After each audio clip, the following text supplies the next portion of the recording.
You still go on there. So I'm wondering, why do you go on Rebel Media after Charlottesville? You don't think we should talk to people on the right? So that's why? I talk to people who want to talk to me, generally speaking. You know, I'm trying to be careful about it, but I don't see any reason not to talk to people who are on the right. I talk to people who are on the left when they want to talk, which is very, very rarely. I've read a lot of what you've posted in the last year or so. In fact, you're very careful about saying, please be less radical. So then there's a real question there, is given that you've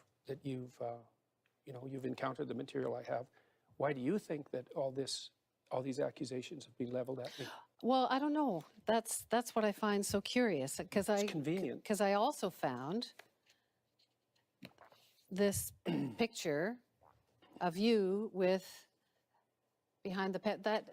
Is that you? I mean, it's you. But, I mean, that's an actual photo of you. You did that. Yeah.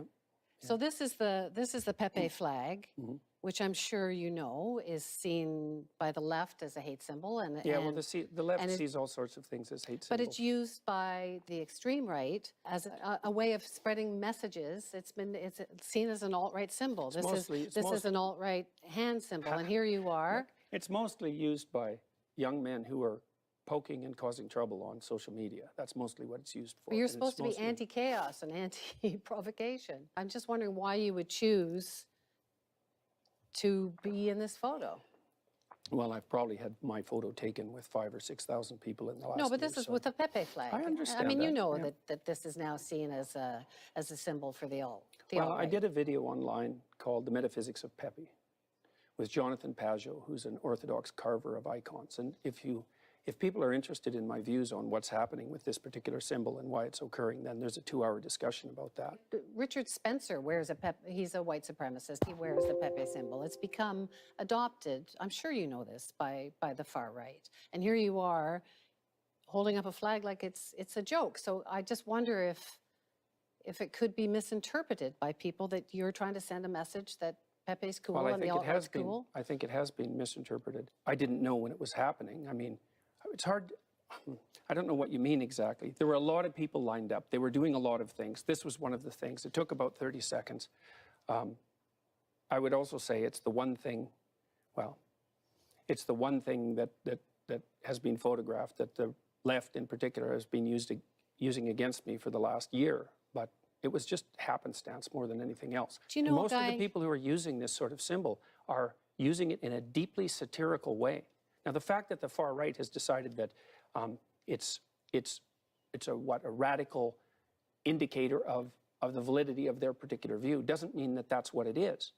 So it's something that we haven't seen before. There's a lot of game playing going on online. Yeah, there is a lot of game playing, and there's a lot of sort of codes and dog whistles and so on all sides being sent. Here's another one. This is a tweet that you sent out, Keck Boys, which is kind of like another Pepe. It's something that's been adopted by the extreme right. Code Pepe. So you're using this to reach these people. Yeah, well, I can tell you about that. Yeah, well, because you want this. Sure. This is your course, right? So you want them it's a program. to take your course. I want them to plan their futures as responsible individuals. What does it say? Keck Boys, trapped in chaos, seek your fortune, right? Don't stay in the underworld. That's why I'm talking to them. I'm trying to call them forth as individuals out of the chaos that they're ensconced in. So you're helping them, but they're helping you too. You raise a lot of money. Well, what do you think? What do you think should happen in this polarized world? If you're dealing with people that you think are being attracted by a pathological ideology, what do you think you should do with them?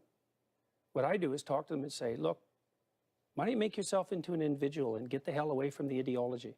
And so a lot of these kids are lost in the underworld, let's say, in nihilism, and they turn to these ideological solutions because they don't know what else to do, and they're angry. It's like, I have something better for them to do. Grow the hell up and sort yourself out as an individual. And so that's exactly why I made this particular tweet.